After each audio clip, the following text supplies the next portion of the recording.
Saturday to one and all. Welcome to episode 22 of the Confessions of a Not So Dangerous Mind podcast.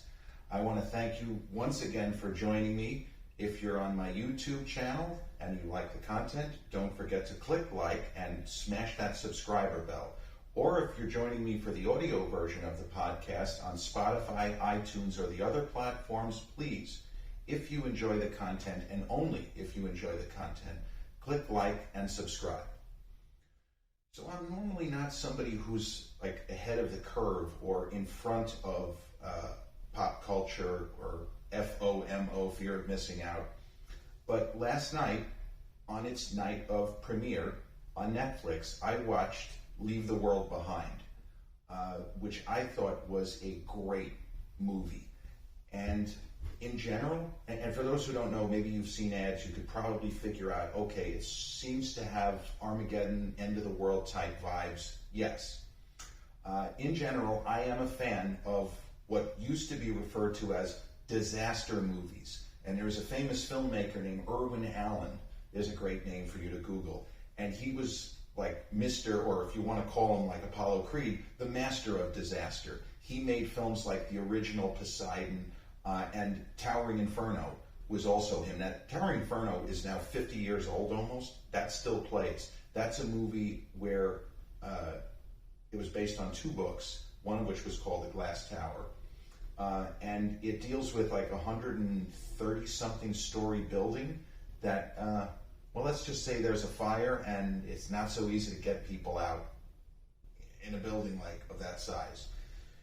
So I always enjoyed those kinds of movies, regardless of, is it about a naturally occurring disaster, like that movie with The Rock a number of years ago, San Andreas, or is it an alien invasion, same idea, or is it something else?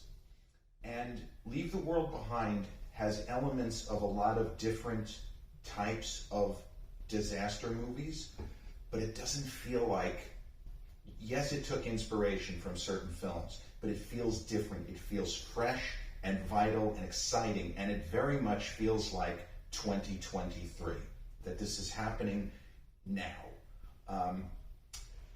So I've never been a huge Julia Roberts fan. Of course, I respect her career. I respect that she won an Oscar. I mean, I like Erin Brockovich. It's a good movie. I've never really been a fan of her acting chops, but she's a great movie star, and she always has been. And you see, that's the thing. Like, Clint Eastwood is not Marlon Brando, but Clint is a great movie star and has been, and he holds the camera. Julia Roberts may not be a master thespian. She's not Meryl Streep. That's not a criticism. But she holds the camera. And even in her early work, in kind of forgettable fluff, forget me, like Dying Young with Campbell Scott, not good. Big hit though. And of course, Sleeping with the Enemy, also a big hit. They're not great movies, but she didn't accidentally become a star. It wasn't just because, oh, she's got a great body for Pretty Woman. She has a way, and always had a way, of registering. Whether or not you thought she was a terrific actress or she sucks, I don't like her, in this movie, and I appreciate when people who are known for certain things stray from their comfort zone. Even something as simple as consciously trying not to fall back on their typical style of performance. And the movie that Leave the World Behind most closely resembles, to me, is not War of the Worlds, although there's elements of it. Not Independence Day, there's elements of that too. Not even A Knock at the Cabin, where there's certainly similarities to Leave the World Behind. But the film it most closely resembles, for me, is M. Night Shyamalan's best film, in my opinion, Signs. Hands down, his best film. And I'll get into a little bit of the similarities and differences between the various movies, but with what I was talking about with Julia Roberts specifically, is that Mel Gibson, we all know he's a little bit out there, but just in terms of talent and his acting style, if you watch Mel Gibson in some of his earlier movies, Lethal Weapon, even a film like Payback or Ransom or Braveheart, even if you go back to the 80s, like You're Living Dangerously and other films, when he did Hamlet, he had certain things that he did. And in Signs, you can see him trying not to fall back on that. And in my opinion, he succeeds. And Julia Roberts, in Leave the World Behind, I mean, she's carrying the film. And Mahershala Ali is phenomenal in this movie. I really liked his performance. The actress who played his daughter, who I'm not familiar with, I didn't know her. I know she was in Bodies. I didn't see it. And Ethan Hawke is also really good. But what Julia does, there are moments where she just allows silence. And her performance is not based on, oh, she's hot, no, she's not. What a beautiful smile. She doesn't smile very much. It's a very quiet, almost melancholy, meditative performance, and it works. And I believe it's the best film acting that she has done. Now, a little kind of humorous aside is that Kevin Bacon, who I love, who doesn't love Kevin Bacon? I mean, he's great. He's gold in so many movies, and not just because of, the Kevin Bacon game, which, by the way, I am really good at the Kevin Bacon game. I can take actors from the silent period and usually connect them to Kevin Bacon in 3 moves or less without Googling. But that's just, that's my neurodivergency, as I always say from the movie Rain Man. Go back to Wahlberg, stay with Charlie Babbitt. That's me. So Kevin Bacon appears at the beginning, and he does something that is completely normal, like coming out of a store with some bottled water. But you feel like, okay, there's Kevin Bacon. Immediately you see, hey, Kevin Bacon. I didn't know he was going to be in this movie because he's not on the poster. And it doesn't mean anything that Kevin Bacon has bottled waters and some canned goods. But Julia Roberts makes eye contact with him, and she finds it curious that he is purchasing this stuff. And then Bacon appears later in the movie in an incredible scene. And when I was watching that scene and the way that Kevin Bacon was reading his lines and engaging with Ethan Hawke and Mahershala Ali, he sounded like his character from Sleepers, the older version of his character, who famously says to Billy Crudup and Ron Elder, "Can I help you with something, Chief?" So I was thinking in like an alternate universe where that character somehow was taken from that famous scene where he goes, "Can I help you with something, Chief?" to Ron Eldred and Billy Crudup. And we'll just take that guy and we'll fast forward him to this movie in 2023 because his hair and makeup, even though that movie's 27 years ago, he looks almost like that character in that movie. So the basic setup of Leave the World Behind is you have a family, lives in Brooklyn. It's Ethan and Julia, their characters, and their kids. The daughter, who is, I believe, supposed to be neurodivergent, and a son who's a little bit of a sourpuss, but he's not really, you don't get to know him, I don't think, as well as the other characters. Julia sets up like a weekend at a very, very nice home, which I guess we're led to believe it's in the priciest areas, like near Smithtown. There are some incredible homes, like, for example, near Smithtown Landing. The reason why I say that is that some of it was filmed on the beach near, I believe, Heckscher Park, near Smithtown, like in that range. And things happen out of these kinds of apocalyptic end-of-the-world movies, but they don't happen the way we expect them to. The story is focused on this family. As in Signs, in the early going, we get an idea that, okay, this crop circle shit is happening around the world. Something's up. But then it becomes more and more interior. In this film, it's like, what do they call it?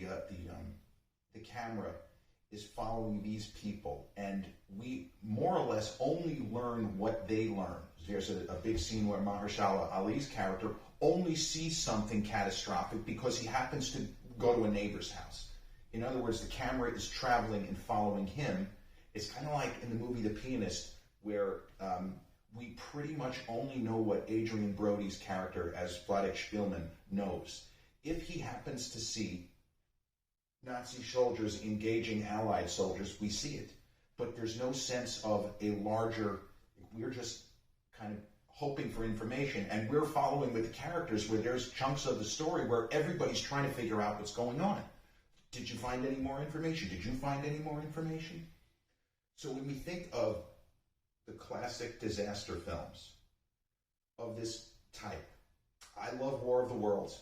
You know, Tom Cruise took a lot of heat for his performance and, you know, the Tim Robbins character. I happen to think it's really good because it is a serious and sober iteration of this type of film. And I love Independence Day. Yes, it's absurd. It's over the top. It's corny. You know, Randy Quaid's character, boys, I'm back. You know, they did sexual experiments. Movie is a lot of fun. You punch the president. He wasn't the president. All that stuff, love it. But that's the style of this type of film where you meet a bunch of disparate characters who often end up having to solve a problem together. And in 1998, you had two movies. The same movie, basically, just pitched at different angles and focusing on different things. You had Armageddon, right? Bruce Willis, prime Bruce Willis, Ben Affleck, Liv Tyler, Billy Bob Thornton as the head of NASA. I love Billy Bob Thornton, but I always thought that was weird casting. And even Roger Ebert said, they make NASA look like it's a sports bar. That was one of the great Roger Ebert quotes ever, make NASA look like a sports bar. And the other film from that year that also dealt with the comets is still heading for Earth, Deep Impact, which in that story you also meet a lot of different characters, and some of them connect frequently and some of them really don't. You had Elijah Wood's character and Téa Leoni, and of course Maximilian Schell is her father. That was a little bit of a throwaway role, but the movie is still entertaining. Morgan Freeman as president is great. But that is the broader, where you know what's going on around the world. There's very little like, oh, we're not sure what's happening here. I wonder how they're doing in England. I wonder how... In this movie, we only know what's seen in brief flashes on TV as the reception. Every once in a while, you get a little bit. Or on the radio, same idea. You know, you get an emergency alert and then it disappears from your phone. But the story is intensely gripping, and you really don't know where it's going. You know that it's not going to turn out to be complete, you know, gobbledygook. That, well, it's just the deer were running around because they were out of food or something. You know that it's going to be something. You don't know what it is. And the Mahershala Ali character is a great character. He goes by G.H. or George. And we all know this. He's a terrific performer. Again, such an expressive face. The ability to act with his eyes. Amazing. And his character is somewhat shrouded in mystery, but again, we don't know who he is. We meet him through Julia and Ethan. If it's Independence Day, we meet him earlier. We know his, okay, with the daughter, we know this guy's shtick, this is what he does for a living, and all of that.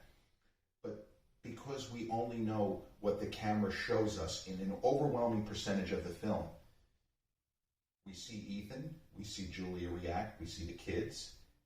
We don't have any idea. We're just as clueless as they are. And the use of music in this movie is another thing that I really appreciated, where you had, in certain points of the film, multiple lines of action in different locations.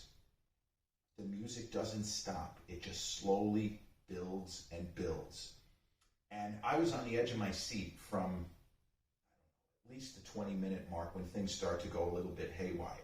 And I have read also, no spoilers, I'm not giving any spoilers. What I'm talking about here is, I'm not even giving as much information as the trailer seems to. You know what I mean? I'm very, very conscious of spoilers. It's so difficult to avoid them.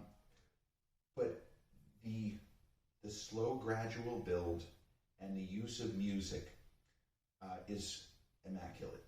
You know? And I've never heard of the filmmaker, the writer-director. I was not familiar with him. And the ending has been disputed already a lot on social media. Again, I'm not going to give it away, but for me, the ending works perfectly. It's exactly the kind of ending that this movie, in my opinion, needs. And that's all I'll say on it. Because there have been, I've read, if you go on your social media or if you even just Google it, there is already a lot of chatter of, I hate the ending, this is bullshit, I don't like this. oh my God, it's incredible, it's perfect. But like there are people saying the film is incredible right up until the ending, and then I don't know what the hell, like I didn't like it or whatever. But I remember 28 years ago seeing The Usual Suspects, and that was a movie that I was into. I was so drawn, and I was like, oh my God, this movie's incredible. And in my opinion, the ending was terrible. It was an absolutely atrocious finale. I'm in the minority on that one. But that is not a movie, I recommend it, but I have never watched that movie again because I found the ending to be so just stupefyingly bad that it ruined everything that came before. It went from a movie that could have been 4 stars, 2.5. You know, maybe you'll like it more. The ending just, and I even got into an argument with a guy at the Tisch Common Room, New York University, in the fall of 1995. I was explaining to a couple of friends, we just come from film class, we're just kicking back, and I was explaining why I didn't like the movie. And this guy went out of his way to tell me that I was wrong. Bro, this is not a 1 + 1 = 2. I'm just telling you how I felt. And that ending has always left a bad taste in my mouth. As many people say, it's ingenious, it's so incredible, oh my God, didn't work for me. In the way that this film, the ending does work for me. And I understand, kind of spitballing and saying, well, what else could they have done? But believe me, I have calculated all of the possible ways this movie could have ended, and I believe that what they chose was the right one. And there are moments that because we've seen other films of this genre, where we're expecting something to happen. And maybe it does and maybe it doesn't. But the way that they're able to build suspense to a greater extent than the Independence Day style of movie or the Deep Impact or Armageddon style of movie. So as much as, hey, this could be a world-ending type of a situation, by keeping focused on a select group of characters, they're able to build the suspense in the form of what you would call a suspense thriller, not an apocalyptic, Jeff Goldblum and Will Smith save the world kind of film. So to talk about specifically the 2 movies that this reminded me of the most, and I recommend that both of them, that you give them a watch, and they're both M. Night Shyamalan films. Now, M. Night Shyamalan is somebody that I became aware of even before The Sixth Sense. I was working with a literary agent, a real character, in the 90s. He lived out in Port Jeff, but he had been in Hollywood. He had directed a feature. He had done some writing for various things. And he worked with M. Night very early in his career. He helped him to get distribution for his first film, which I believe is called Wide Awake. Is it Wide Awake? I know that Rosie O'Donnell had a role in it. Again, the 26 years ago version of Rosie O'Donnell. But M. Night is somebody who, we all know he's had an up and down career, but he is an incredible talent. He is an amazing writer, and I think a great filmmaker. He's had some misses, it happens. But for reference, he wrote a screenplay, and this is what can happen in Hollywood. I've had this kind of conversation with a lot of people where it's possible, if you're a writer, whether or not you're also, fancy yourself a filmmaker, but where you can sell a screenplay or have a screenplay optioned, make a lot of money, but it doesn't ever see the light of day, and it's never going to get made.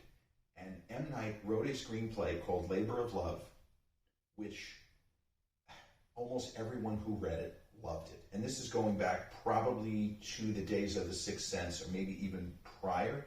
Maybe it could have been how he ended up getting The Sixth Sense, that I don't know. But this screenplay, Labor of Love, about a man who embarks on a cross-country quest to honor his wife who has passed, was supposedly an extraordinary read. And it never got made. And it doesn't look like it ever will get made. But so the idea is that even as Shyamalan had his ups and downs throughout his career, the Avatar movie wasn't good, After Earth wasn't good, Lady in the Water wasn't good, most people didn't like The Village. But when he's gotten it right, he's gotten it really right. And I like The Sixth Sense. I saw it in theaters. The twist ending, again, very much debated, although most people seem to think that it works. I liked it a lot. I didn't unabashedly love it. Signs, I do. And Signs is the film that is closest to Leave the World Behind, even though the way that the suspense is built is in a different way, but the slow unfolding and the persistent feelings of dread that the characters feel and that is transferred over to the audience. It's very similar. Like Cabin in the Woods is good, but it doesn't do that. And as Leave the World Behind unfolds, and we're still not exactly certain what's going on out there. Well, we know there's a blackout, the cell service is down, the internet's not really working, all of this kind of stuff. And in Signs, once you get to a certain point in the film, Mel Gibson and Joaquin Phoenix, who is phenomenal playing Mel's brother in the movie, they pretty much try to shut out the outside world. Not that they're turning a blind eye, because they could be in big trouble if the aliens come to get them, but they don't want to be bombarded with all of this awful information. And when I think about Leave the World Behind, I don't know that the movie changes if the characters have more information. I don't think the movie works as well. For this particular story, the narrow focus is perfect. Just as in Signs, watching a family work out their internal strife. Mel's character, a priest who has lost his faith. I won't spoil it why. It's a great movie. But the focus on the family, the intensity of the interactions between Mel and Joaquin, who have a deep love for one another, you feel it. And the kids, the struggles, the connection, the disconnection, the fact that the son seems to favor Joaquin instead of his own father. And, as I mentioned, in the manner of Julia Roberts in Leave the World Behind, a quiet, interior, non-movie star, she was one of the biggest stars in Hollywood, if not the biggest, performance. I give her all props. And in Signs, if you're familiar with Mel's sort of flashier work, yes, you know it's him. But you can see the gears turning, that he is desperate to do something other than fall back on his typical acting style, which has obviously did him incredibly well. But I always appreciate when people who are known for one thing try to stretch, whether it's Clint Eastwood playing a country western singer in Honky Tonk Man, or White Hunter Black Heart, where he's just playing John Huston, a filmmaker. When you see people in that business that are striving to do something other than, when they're straying from their comfort zone. As we say, it didn't work for Sylvester Stallone in the early 90s trying comedies, but it works for Julia here, and the cast matches her, and the location work is great. Some of the camera work, what I would refer to as geometric frame composition. You have a lot of shots from an elevated perch, and everything is so artfully arranged. A little bit of Last Year at Marienbad kind of feel. A little Alan Rene, early 1960s. There's the film geek in me. I don't get to say the name Alan Rene very much, or the film Last Year at Marienbad. But that was a movie where the compositions, everything was put together so perfectly. This is a gorgeous movie to watch, not just because the actors are all attractive. They are. But the shots, everything seems to have been calibrated for effect. And it is a kind of movie when it's that tight, it kind of cuts both ways. And yes, the Rotten Tomatoes score is good. It's at 75%. But in a weird way, I feel like audiences are not responding because the IMDb score so far is only 6.8. It's not really that good of a score. Sometimes you'll see where the Rotten Tomatoes are in the 60s and the audience score is like 8 point whatever, or even, in the 9. So it is a challenging film. And I guess not everybody, it didn't do for other audiences what it did for me, so to speak. And this was a film, once I first saw the original preview, I'm like, I'm really looking forward to seeing this. There haven't been that many movies this year where I could honestly say, I can't wait to see this. Indiana Jones and the Dial of Destiny was one. I feel like this was maybe the only other one when I saw the cast. And just the way, the tempo of the trailer, something about it spoke to me. I said, this is right up my alley. I think I'm going to like it. And, how often do we get disappointed when we're geared up? And this time, I was ready for it, and the film actually exceeded expectations. I mean, I would have been satisfied with like a 7.5 out of 10, and I believe this is a 9 out of 10. And as you say, it's on Netflix, so available to stream for anybody who has Netflix or family account or whatever it might be. But it is absolutely worth your time. And hey, if you don't like it, if the ending enrages you, oh, I wouldn't have done that. Fine, light me up in the comments. Tell me I'm wrong. It's all good, because this is movies, and the essence of movies is talking about them and debating them. And there's no right or wrong answer. Rocky versus Taxi Driver for Best Picture. As I say, I was horrified. Historically, I cannot believe that Rocky won Best Picture. I love Rocky, but come on. Other people think I'm nuts. That's fine. But I will vouch for this film and for the strength of all the performances, Julia especially, because we know that Mahershala Ali, we know Ethan Hawke, they can get it done. They're terrific. And Kevin Bacon is always great. So on that note, see the movie, Leave the World Behind, and then leave some comments. If you agree, disagree, I'm crazy, you suck. It's all good. And that will bring to a close episode 22 of the Confessions of a Not So Dangerous Mind podcast. I want to thank you again for joining me for this discussion. And if you are watching this on my YouTube channel, don't forget to click like and smash the subscriber bell if you like the content, of course. Or if you're joining me on any of the audio platforms, whether it's Spotify, iTunes, Google Podcasts, iHeartRadio, or Amazon Music, if you like the audio version, click like and smash that subscriber bell. I'll be back with episode 23 real soon. Hope you're all having a great weekend. Peace.